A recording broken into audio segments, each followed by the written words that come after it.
ඔබට සුබ දවසක්.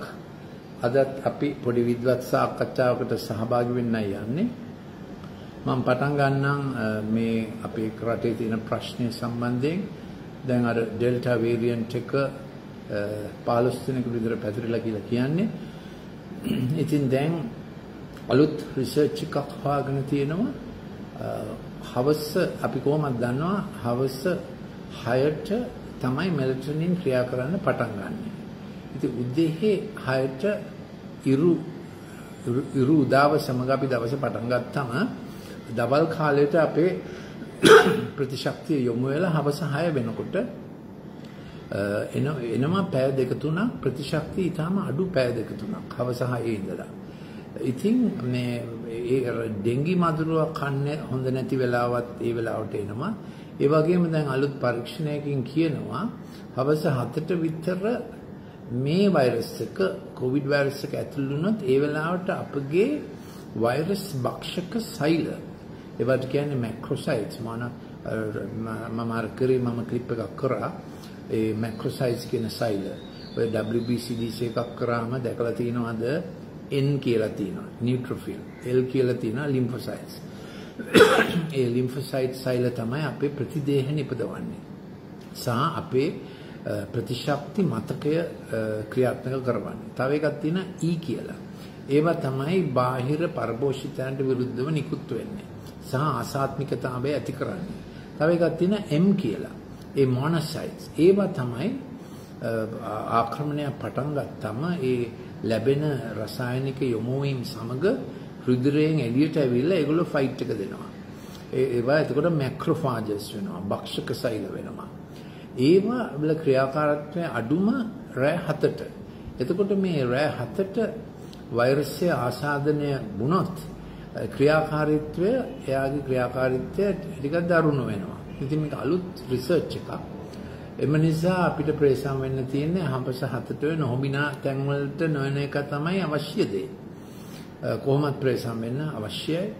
තව රිසර්ච් එකක් තියෙනවා. ඒක ටිකක් ප්‍රීතිමත් ආරංචියක්. ඒ රිසර්ච් එක නම් අපි මේ සිනමන් ටී අපේ කුරුඳු තියෙනනේ අපේ කුරුඳු වලට කියන්නේ සිලෝන් සිනමන් කියලා කියන්නේ. ඒක පුරාණයේ ඉඳලා අපිට පේන්න තියෙන්නේ සලමන් රජුරුවන්ගේ කාලේ ඊශ්‍රායල් දේශයටත් මේ සිනමන් අපේ කුරුඳු අරගෙන යන්න නැව් ඇවිල්ලා තිබෙනවා.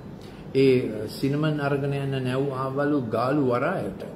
ඒක ඉතිහාසයේ සඳහන් වෙලා තියෙනවා W.E. ටෙනන්ට් කියලා. බ්‍රිතාන්‍ය ආණ්ඩුකාරවරයෙක් ඒන්ෂන්ට් සිලෝන් කියලා පොතක් ලියලා තිබෙනවා. ඒක කියව ගන්න පුළුවන්. ඉතින් කොහොම හරි ඒ සල්මන් රජුරු හිටියේ ක්‍රිස්තු පූර්ව 970. එයාගේ අවශ්‍යතාවලට ඒ කටයුතු වලට යගින්ච කියලා තියෙනවා.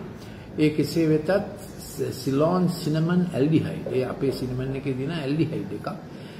ඒ සිනමන් ටී අපි බොනකොට ඔය වෛරසය ඇතුල් වෙලා පෙනහල්ලේ හැදෙන ආසාදනය দমনය වෙනවා කියලා. ඉතින් ඒක හොඳ ආරංචියක්.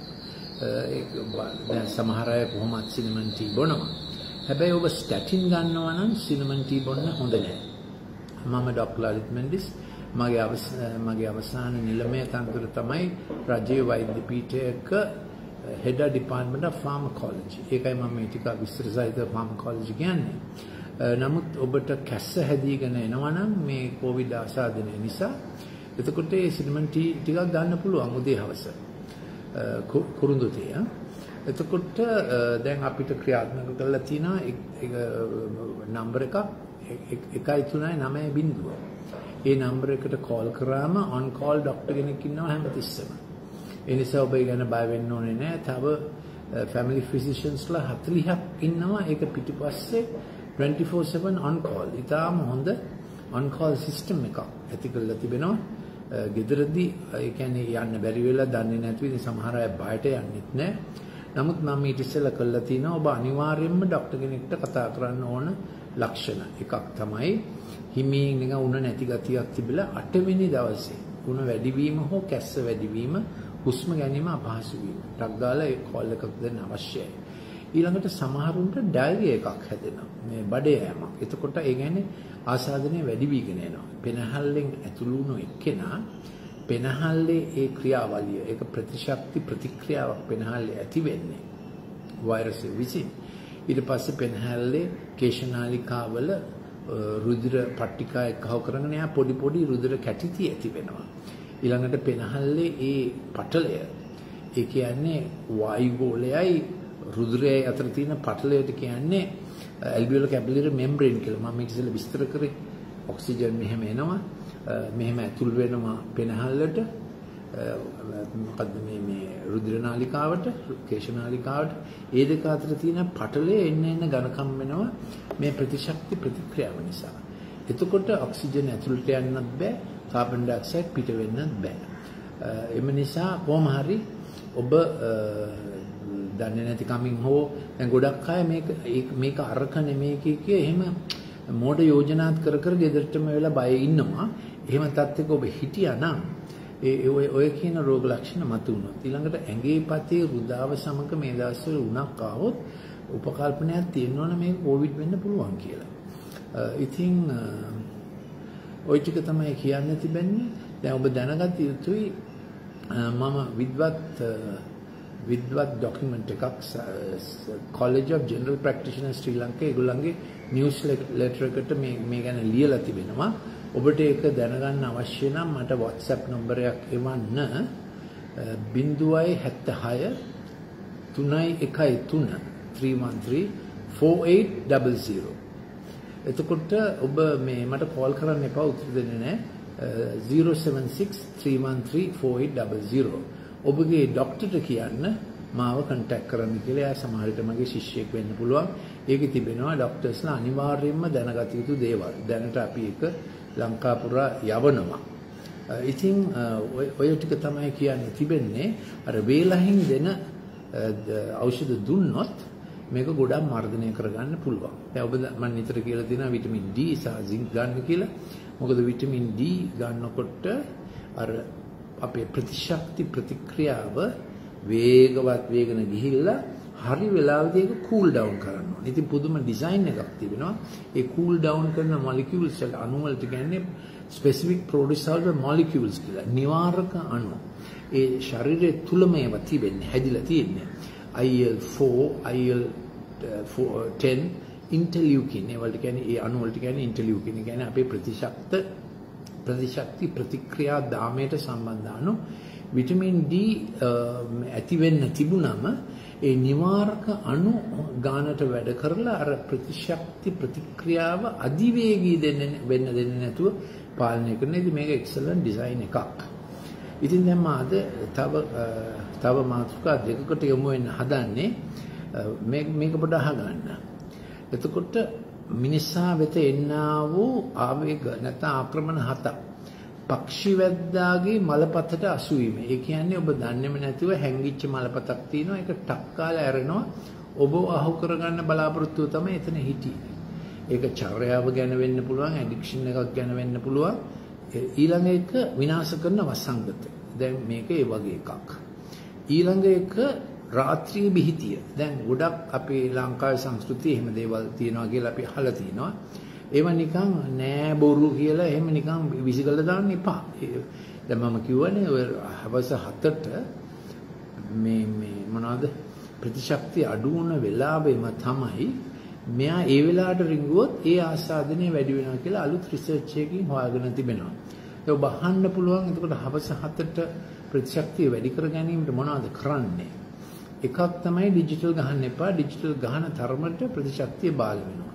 මොකද ඩිජිටල් තිරය ඩෝපමින් අවශ්‍යනවා. ඩිජිටල් තිරය අපේ කෝටිසෝල් වැඩි කරනවා ලේබල්. කෝටිසෝල් වැඩි වුණාම ප්‍රතිශක්තිය අඩු වෙනවා. ඉතින් මම මේ ගැන ගොඩාක් විද්වත් ටොක්ස් දීලා තිනවා. අපේ SLM එකට විද්වත් සෙමිනාර් එකක් කරලා තිනවා. ඒවා අවශ්‍ය නම් කරුණාකරලා අර කලින්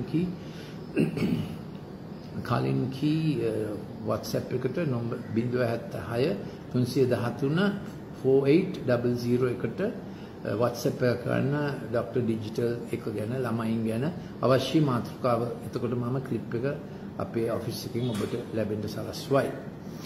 ඉතින් මේ මනුෂ්‍ය ජීවිතයට ක්‍රියා කරන දේවල් ඉතින් අර හවස 7ට ප්‍රතිශක්තිය වැඩි කර ගැනීමට ඩිජිටල් එක අඩු කරන්න සීනි සහිත දේවල් බීම සම්පූර්ණයෙන්ම අඩු කරන්න වෙනවා. මත්පැන් බීම නම් හරිම මෝඩ වැඩක්. ඉතින් ඒක මෝඩයන්ගේ ප්‍රීතිය වෙන්න පුළුවන්. ඒකෙන් ප්‍රතිශක්තිය ගොඩක් අඩු වෙනවා. හැන්දෑවේ ඉරු බැස යන විට ඒ ඉරු එළිය ලැබීමෙන් අපේ මෙලටොනින් සක්‍රිය වෙනවා. මේක ඉතා අවශ්‍ය දෙයක්. මෙලටොනින් සක්‍රිය වෙනවා. මෙලටොනින් සක්‍රිය වෙන තරමට අපේ ප්‍රතිශක්තිය වැඩි වෙනවා. එතකොට කොහොමද කොත්තමල්ලි උදේ හවස බොන එකේ හොඳ ඉෆෙක්ට් එකක් තිබෙනවා. ඒකේ ප්‍රතිශක්ති ජනක ද්‍රව්‍ය තිබෙනවා. එතකොට මේ excuse me එතකොට quercetin කියලා ද්‍රව්‍යයක් තියෙනවා pearවල. pear නිතර කන එකත් හොඳ දෙයක්. apple වලත් තියෙන apple නම් ගන්න. එතකොට අන්නාසි ලෙල්ලේ bromelain කියලා ද්‍රව්‍යයක් තියෙනවා. ඒකත් ප්‍රතිශක්තියට හොඳයි. ඉතින් තේරෙයි ලංකාව කොච්චර මොනවද කියන්න ඕනේ අපි එකට කොච්චර අපි ස්තුතිවන්ත විය යුතු God thank you කිව යුතු රටක්ද මේ ඔක්කොම අපේ රටේ තියෙන නිසා. ඒ වගේම තමයි දොඩම් වල ඕනෑම දොඩම් වල විටමින් C තිබෙන එකට අමතරව දොඩම් වල ඔය ලෙල්ලේ තියෙනවනේ අර සුදු පාට පැත්ත.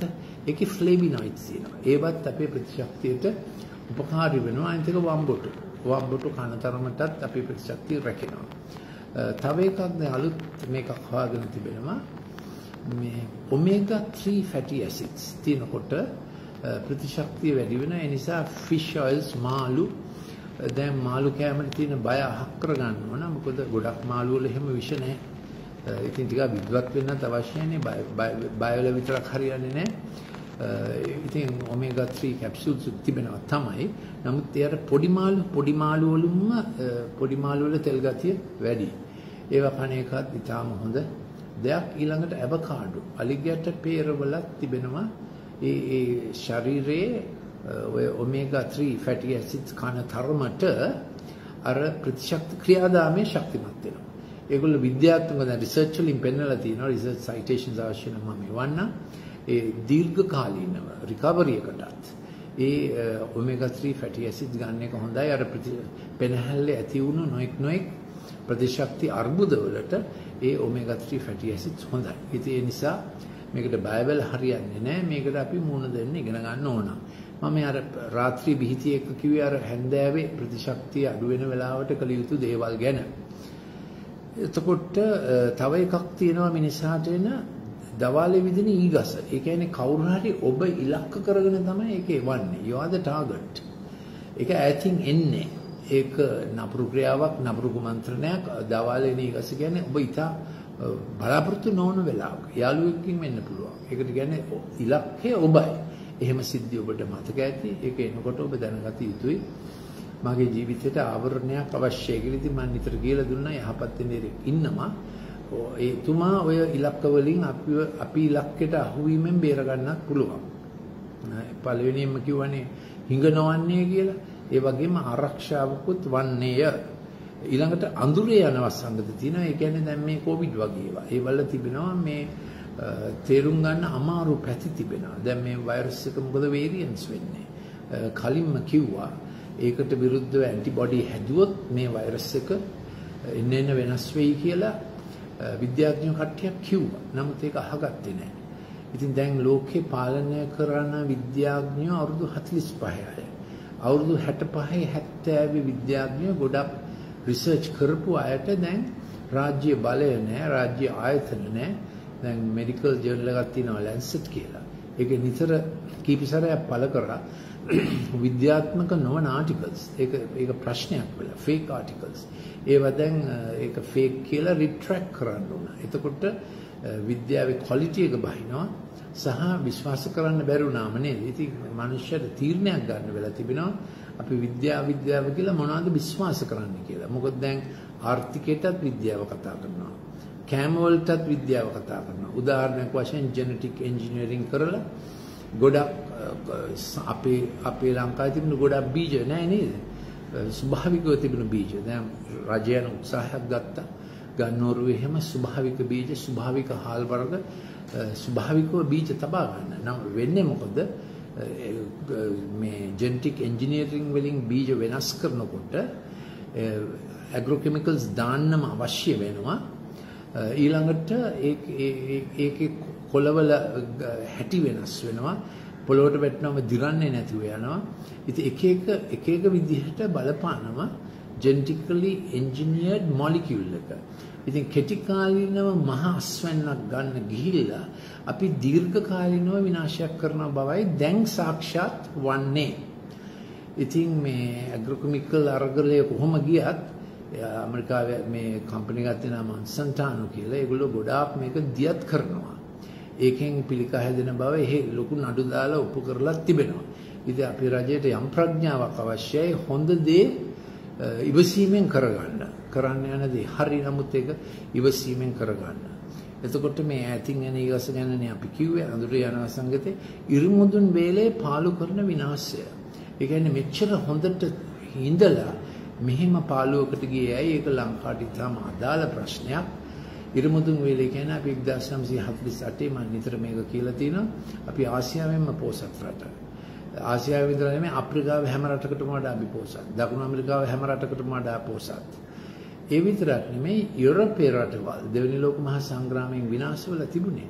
යුරෝපයේ සමහර රටවල් වලට වඩා ලංකාව පොසත්. ඒක අපේ 1947 තත්ත්වය. අපේ විශ්වවිද්‍යාල excellent, medical education excellent, legal education excellent, postal services, civil services මේ ඔක්කොම ඉතා ඉහළ මට්ටමේ තිබුණේ. අපේ රුපියල සමානයි ඇමරිකන් ඩොලර් එකකට. මේක හිතන්න පුළුවන්. එච්චර දියුණුවෙන් අපි හිටියේ. ඒ නිසා අපේ රට ගැන ස්තුතියක් තියෙන්න අවශ්‍යයි. ස්තුතියක් නැතුව අපි හැමතිස්සෙම සාප කරොත් ඒක අපිටත් සාපයක් වෙනවා.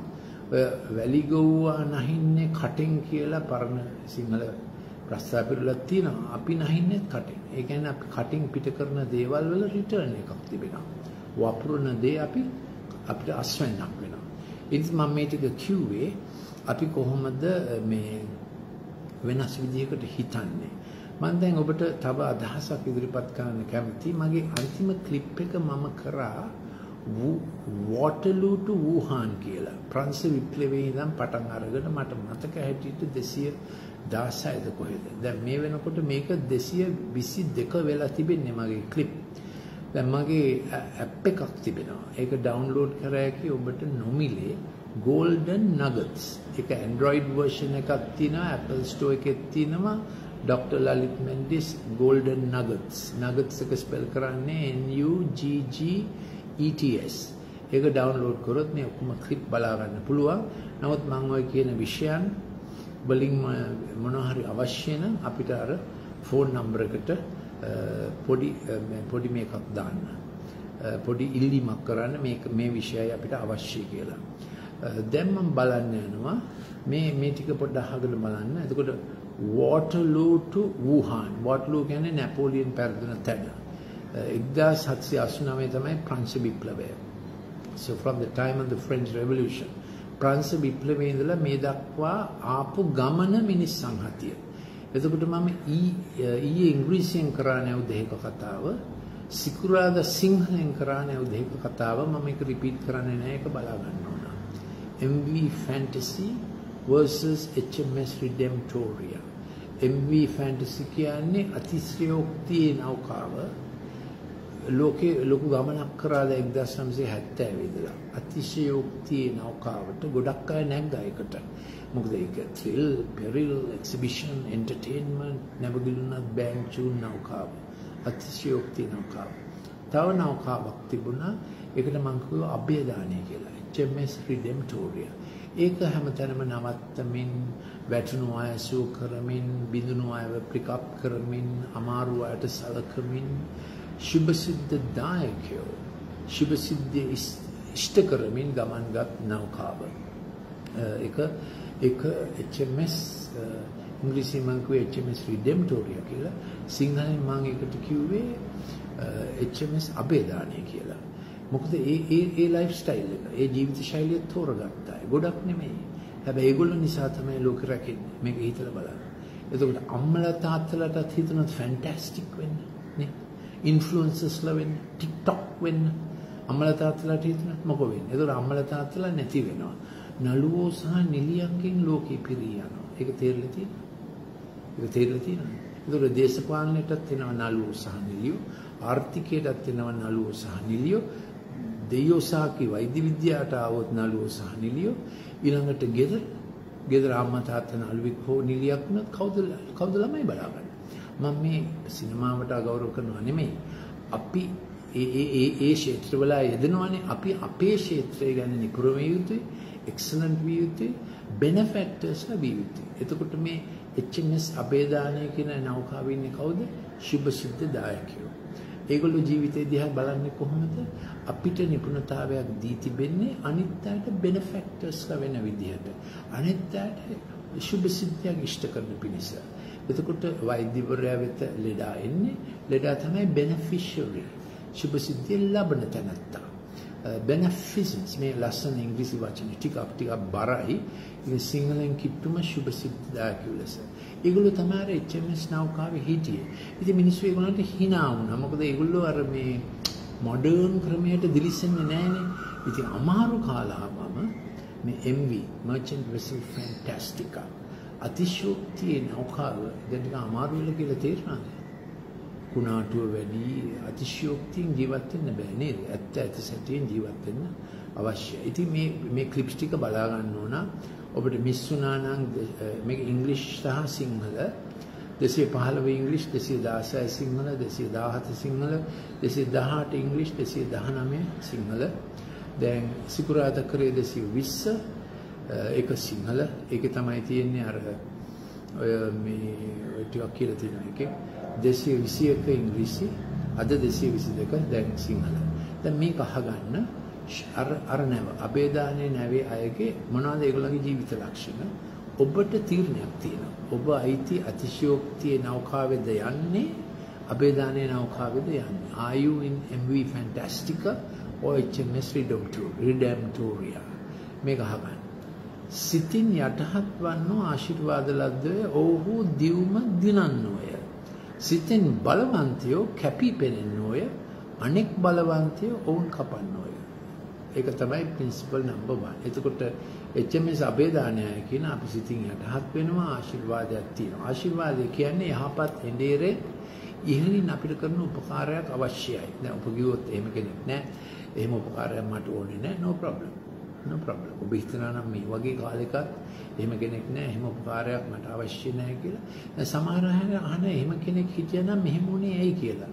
දැන් මම ඊට ඉස්සෙල්ලා විස්තර කරලා තියෙනවා 19 වෙනි ශතවර්ෂයේ ඔක්කොම ප්‍රබීණ විද්‍යාඥයන්, පුරෝගාමී විද්‍යාඥයන් අර HMS අබේදානයේ නැවේ විදිහට ජීවත් වූ අය. ඒගොල්ලන්ගේ විද්‍යා දැනුමින් ඒගොල්ල කරපු යහපතට ඒගොල්ලෝ සල්ලි අය කරේ නැහැ. පේටන්ට් නැහැ. සර් ඇලෙක්සැන්ඩර් ෆ්ලෙමිං මුලින්ම පෙනිසිලින් හොයාගත්ත කෙනා. සත්‍යයක් ඒ ගැන අය කරේ නැහැ. මාරි කියුරි රේඩියෝ ඇක්ටිවිටි හොයාගත්ත කෙනා. එක්ස් කිරණ හොයාගත්ත කෙනා. සත්‍යයක් ඒ ගැන අය කරේ නැහැ. ලුයි පාස්චර් පැස්චරීකරණය හොයාගත්ත කෙනා. එයා ලැබ් එකේ වැඩ කරේ ඕවර්කෝට් එකක් ඇඳගෙන. ඒ ඕවර්කෝට් එකේ එයා ගහලා තිබුණා God of Abraham and Isaac. එයා හිතුවා මේ දියමහන්ස කියන එක එක්කිනා තාත්තගෙන් පුතාට, පුතාගේ මුණුබුරාට යහපත කරන්න ආව කෙනෙක් කියලා. ඒගොල්ලෝ යහපතේ ප්‍රභාවයක් විශ්වාස කරන නිසා තමුන් යහපතට තමුන්ට දුන්න යහපත අනිත් අය සමග බෙදා ගන්න කියලා ඒගොල්ලෝ එහෙම තමයි ඒගොල්ලෝ විද්‍යාව කරන්නේ. ඉතින් ඔබ තීරණයක් ගන්න ඔබ ජීවිතේ කරන්නේ කොහොමද කියලා. දෙක ශෝක වන්නෝ ආශිර්වාද ලද්දවේ ඔහු තම වරදින් මිදී සැනසීම ලබන්නෝය. වරද සාධාරණය කරන්නෝ අයිතුකම රජ කරවන්නෝ. දැන් මෙතනදී මම කියවන්න කැමති පොඩි පදමාලාවක් එක් පදයක් එක නගරයක් ගැන කියපු ක්‍රිස්තු වර්ෂ 33 දී මේක කිව්වේ ලංවී නුවර දැක ඒ ගැන හඬමින් අහෝ ඔබගේ සමාදානයට අයිති කාරණා මේ දවසේදීවත් ඔබ දැනගෙන සිටියා නම් යහපත. එහෙත් දැන් ඒවා ඔබගේ ඇස් වලින් සැඟවී තිබේ. ඔබ විමසා බලන කාලය ඇවිත් තිබෙන බව නොදැන ඔබගේ සතුරන් විසින් ඔබ වටේට පස්වැඩියක් නගා ඔබ වටකොට සියලු දිශාවෙන්ම ෂට් ඩවුන් කරගෙන ඒක නේද මේ උනේ ෂට් ඩවුන් කරගෙන ඔබ සහ ඔබ තුල සිටින දරුවන් බොහෝ කරදරයට පැමිණෙන කාලයක් පැමිණෙන්නේ. ඉතින් හැම නගරෙටම අපේ කොළඹ නගරෙට ඔබ ඉන්න කුරුණෑගල වෙන්න පුළුවන් අනුරාධපුරේ ඉන්න පුළුවන් හැම නගරයකටම ෂට්ඩවුන් ආවා. එක දවසේ එක පැයකින්. මොකද ඒකට හේතුව සමාදානයට හේතු වන කාරණා සලකන්නේ නැතුව අසමාදානයට හේතු වන කාරණා සැලකීම. එතකොට සමාදානයට හේතු වන කාරණා මොකද්ද? අපගේ වරද අපට වැරදි කරනාට අප කමා කරන්නක් මෙන් අපේ වරදටත් කමාවුව මැනව. ඉතින් අපිට විරුද්ධව එකහවූ වැරදි තමයි අපිට විරුද්ධව යුද්ධ කරන්නේ. අපගේ ජීවිතයේ සිද්ධි, අපගේ අතීත සිද්ධි. ඉතින් අතීතයෙන් එනවා කාරණා තුනක්. එක අපි අමතක කරන්න ගොඩාක් උත්සාහ කරන කාරණා නමුත් අමතක වෙන්නේ නැහැ. ඒවා කැරකි අපිට පාර දෙනවා. ඒව මකන්නේ කවුද?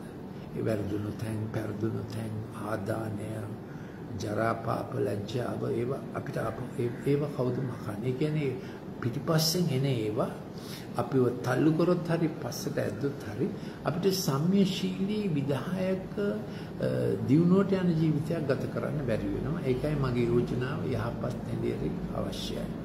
දෙවෙනි කාරණා වර්ග තමයි අපි අමතක කරන්න කැමති නැති ඒවා. අපිට විරුද්ධව කරපුවා තිත්තකම්, අඩු, පාඩු, වාඩු ඒවා අපි අමතක කරන්න බෑ. කරන්නේ නැහැ කියලා හිතනවා. ඉතින් මම ඉල්ලීමක් කරනවා කරුණාකරලා අපි මේවා කියමු මේ යහපත් ඉන්දිරට මහලා දාන්න කියලා. එයා අර කුර්සියේදී කිව්වා පියාණන් මොන්ට කමා කළ මැනව මොන් කරන්නේ කුමක්දයි මොහුන දැනති. ඒක මකලා දාන්න කියලා. තුන්වෙනි ඒවා තමයි අපේ බලය, අපේ ශක්තිය, අපේ දැනුම, අපේ උඩුඟුකම යන ආදී දේවල්. ඉතින් මම ඒ ලෙවල් කරනකොට මම ලංකාවේ පළවෙනි වුණා. මගේ ඉස්කෝලේ සෙන්ට් තෝමස් කොලෙජ් මම කෙවිනේ මම පළවෙනි වුණා. එතකොට අපි ඉස්සර කරේ chemistry physics zoo botany A level exam එකෙන් first. ඒ වගේම මම කොළඹ වෛද්‍ය විද්‍යාලයට ඇතුළු වුණාම මම වෛද්‍ය විද්‍යාලයේ හැම විභාගෙම බැච් টොප් වුණා. එතකොට මගේ ඔළුව එන්න දොරකින් ඇතුල් වෙන්න බැරි තරම් මස්තිෂ්ක ප්‍රදාහයක් ඇති වුණා. හැබැයි මට තේරුණා මේක දියුණු වෙනකොට මේක ඇකිලුණා කියලා. ඒ සිද්ධි මාලාවේදී තමයි මට තේරුනේ යහපත් ඉන්දියරෙක් නැති වුණොත් අපි පමණ දැන ක්‍රියා කරන්න දන්නේ නැති වෙනවා කියලා. තුන්වෙනි කාරණාව මොළගුණ ඇත්තෝ ආශිර්වාද ලද්දෝ ඔහු අන් අය වර්ධනය කරමින් පොළව සපල කරනවා. අන් අය වර්ධනය කරමින්. නමුත් අනෙක් කට්ටිය අර නැව් දෙකක් තියනවානේ. MB අතිශයෝක්තිය. අපි අපේ දිනුව කරා දුවම පුළුවන් තරම් හයියෙන්. පුළුවන් නම් අනිත් අයගේ කරපිට. අනිත් නැව HMS අබේදානය හැමෝටම උපකාර කරමින් යමු. අන්සතු දෙයක් අල්ලා ගන්නෝ පොළව පාලු කරන්නෝ. තව කාරණා ටිකක් කියලා මාද නවත්තන්න. මේක ඔබට ඇහෙන්නේ කොහොමද කියලා පොඩ්ඩක් බලමු. දමිතුකමට සාපිපාස ඇත්තෝ තෘප්තිය වඩවන්නෝය. අදමිතුකමට හති දවන්නෝ දේශය දූෂණය කරන්නෝය. එතකොට ඒ බලවේග දෙකව MB ෆැන්ටස්ටිකා HMB අබේදානය. බොහෝ හිතනවා හරි ක්‍රමයට දේවල් කරන එක හිමින් ඉක්මනට ජෙනටික් එන්ජිනියරින් ජෙනටික් බීජ ඇග්‍රෝකෙමිකල්ස් ඉක්මනින් ඒ ක්‍රමයක්. ඉතින් ඔබ බලන්න ඕන දීර්ඝ කාලීන සාරත්වයේද ඔබ සොයන්නේ කෙටි කාලීන උඩ පැනීමද කියලා. ඕනම ක්ෂේත්‍රයකට ඒක රෙලෙවන්ට්. සමාදානය ඇති කරන්නෝ එක්පියෙකුගේ දරුවන් මෙන් රට සුරකින්නෝ. බෙහෙදය වපුරන්නෝ විනාශය නෙලා ගන්නෝ. 6. සිතින් පවිත්‍රව සිටින්නෝ දිව්‍ය ආලෝකය පරාවර්තනය කරන්නෝ. සිතින් අපවිත්‍රව වන්නෝ නිරා අඳුර තුල දරුවන් අනාථ කරන්න. ඒක නේද ඩිජිටල් ස්ක්‍රීන් එකේ වෙලා තිබෙන්නේ. මොන නිරා අඳුරක් පළ කරනවද? ඉතින් මම මේ ගැන ගොඩක් ලෙක්චර්ස් කරලා තිබෙනවා. කරුණාකරලා මගේ ක්ලිප් එකක් බලලා මගේ පොතුත් තිබෙනවා. සරසවියේ පොත්වලින් දැන් යන්න පුළුවන් නේ. සරසවියේ පොත්වලට ගිහිල්ලා මේ පොත් ගන්න පුළුවන්. මේකක් ජීවදීප්ත ළමාවිය සුරකින්න තුරුණුමිය ආගම. ડોક્ટર අරිත් මෙන්ඩිස්ගේ පොත් දෙන්න කිව්වොත් ඒගොල්ලෝ දෙයි. ලංකාවේ ඕනෑම තැනක සරසවි පොත් ශාලාවලින් මේක ගන්න පුළුවන්. ළමා සම්පත සුරකිමු. සිතට එළියක් හදට රුකුලක්. ඊළඟට මේක ළමා මනස හා ශික්ෂණය. මේකේ ෆෝවර්ඩ් එක ලියලා තියෙන්නේ කොළඹ වෛද්‍ය පීඨයේ හිටපු පෙරවදන ලියලා තියෙන්නේ කොළඹ වෛද්‍ය පීඨයේ හිටපු පීඨාධිපතිතුමා සහ අපේ ඉස්කෝලේ වෝඩ්න්තුමා. මම කිව්වා මගේ ඉස්කෝලේ සෙන්ට් තෝමස් කොලෙජ් මවුන්ට් ලෙවනින් කියලා. ඉතින් කරුණාකරලා මේ පොත් ඔබට බබාලා ඉන්නවනම් ළමයි සමග කියවන්න, කොයි වයසේ ළමයි එක්ක වුණත් මේ පොත් කියවන්න උචිතයි. මේවා ඉංග්‍රීසි භාෂාවෙන් තව පොත් තිබෙනවා ඔබට කැමති නම් Parenting Heart and Brain ඒක වැදගත් පොතක්. ඊළඟට මගේ අලුත් මේක තමයි Screen Smart. මේවා ඔබ ලබා ගන්න එක්ක රුපියල් 100යි නැත්නම් 200යි. ඉතින් මේ ගොඩක් ගණන් නැහැ. මේක අපි සල්ලි හම්බ කරන්නේ මේක කරන්නේ ඔබව දැනුවත් කරන්න. ඒ වගේම මම අපේ වෛද්‍ය සංගමයේ ප්‍රිසන් කරපු සෙමිනාර් එකක් තිබෙනවා ඩිජිටල් ස්ක්‍රීන් එක ගැන. Inattention, impulsivity, hyperactivity. ඒ කියන්නේ අධිගාමිකත්වය, අවධාන උන්නතාවය, අධික්‍රියාත්වය ගැන ළමයි එක්ක කළ හැකි දේවල්. ඉතින් සමහර විට ඔබ අවුරුදු 20-19 කෙනෙක් නම් දැනටම ඩිජිටල් ඇඩික්ෂන් වල ඔබ දන්නේ නැහැ ඒක ඔබට කොපමණ බලපානවද කියලා. ඒ කියන්නේ අවුරුදු 14 වෙනකන් තමයි අපේ මොලේ ට්‍රැක්ස් හදන්න පුළුවන්. ජීවිත කාලයක් අපිට ජීවත් වෙන්න තියෙන්නේ අවුරුදු 14 වෙනකන් හැදිච්ච මොලේ ට්‍රැක්ස් වලින්. ඊළඟට ඔබ දිග ගැඹුරු කල්පනාවකට ඇතුල් වෙනකොට නිහඬව තමයි අලුත් චින්තන circuit synapses හැදෙන්නේ. ඔබ හැමතිස්සෙම කනට මියුසික් දාගෙන ඩිංගිටි ජිකින් ජින් ජොන් ජොන් කී හිටියොත් ඔබේ මොලේ අලුත් synapses හැදෙන්නේ නැහැ. ඇල්සයිමර් ඉස්සෙල්ලා එනවා. ඉතින් මේව ගැන මම ලෙක්චර්ස් කරලා තිබෙනවා. ඔබ දිනපතාම දවසකට A4 කොළ 4ක් ලියන්න ඕන භාෂා දෙකකින්. එතකොටත් ඔබේ මොලේ බොහොම බ්‍රිලියන්ට් වෙනවා. A4 කොළ 4ක් භාෂා දෙකකින් ලියුවොත් මොලේ බ්‍රිලියන්ට් වෙනවා. එක භාෂාවකින් ලියුවත් හොඳයි. භාෂා දෙකකින් ලියුවොත් මොලේ බ්‍රිලියන්ට් වෙනවා. ඉතින් අවසාන වශයෙන් මට කියන්න තියෙන උද්දෘත පාඩය 7 වෙනි එක දයවන්තයෝ කැඩුම් බිඳුම් සුව කරන වෛද්‍යවරයෝය පරිගන්නෝ ගිනි අවුලවන්නෝය. දැන් MB අතිශෝක්තියද ඔබ ජීවත් වෙන්න යන්නේ HMS අභයදානයේද මේ යහපත් නේරාට ඔබට උපකාර කළ හැකි කෙසේද? අසා සිටියට ස්තුති. තව විද්වත් දේශනයකින් අපි සමුවෙමු.